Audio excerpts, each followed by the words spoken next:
সুপ্রিয় দর্শক আসসালামু আলাইকুম। আজকে রেসিপিতে স্বাগতম জানাচ্ছি। আজকে ঝটপট নতুন রাঁধুনিদের জন্য সহজ একটি রেসিপি নিয়ে চলে আসলাম। সেটা হচ্ছে লাউ শাক। লাউ শাক কীভাবে রান্না করলে খেতে অনেক বেশি ভালো লাগবে, নতুন রাঁধুনিদের আশা করছি ভালো লাগবে। প্রথমে লাউ শাকটা ধুয়ে পরিষ্কার করে লবণ, তারপরে পেঁয়াজ কুচি, কাঁচামরিচ কুচি, আলু কুচি দিয়ে আমি একটু বসিয়ে দিয়েছি। 1 মিনিটের মতো ঢাকনা দিয়ে ঢেকে রেখেছিলাম। ঢাকনা কিন্তু বেশি দেওয়া যাবে না।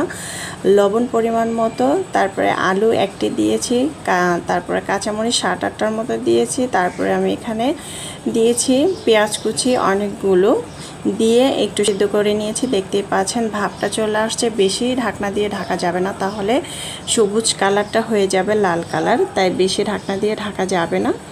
তারপরে পানিটাকে একেবারে আমি শুকিয়ে নেব, ঝরঝরা করে আমি নেড়ে চেড়ে এটাকে মিক্স করে নিলাম। তারপরে আমি এটাকে উঠিয়ে আমি আরেকটি প্যানের মধ্যে তেল দিয়েছি 3 চামচ। তারপরে এখানে শুকনো মরিচ একটু প্রথমে ভেজে নিলাম।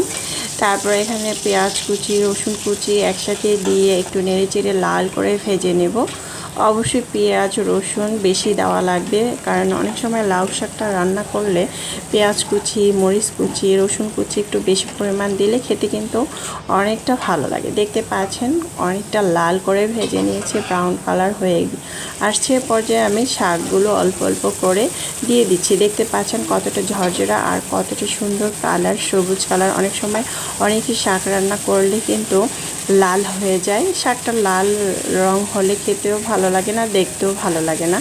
দেখতে পাচ্ছেন কতটা অসাধারণ, কতটা ঝরঝরা হয়েছে, খুবই অসাধারণ হয়েছে। এখন আমি তেলে ভেজে নেব প্রায় 3-4 মিনিট, যে পর্যন্ত একেবারে পোড়া পোড়া না হবে এ পর্যন্ত আমি এটাকে নেড়ে চেড়ে ভেজে নেব। আশা করছি আমার আজকের রেসিপিটি যারা নতুন রাঁধুনি তাদের কাজে আসবে। রেসিপি ভালো লাগে চ্যানেল সাবস্ক্রাইব করতে ভুলবেন না। আল্লাহ হাফেজ, এনজয়।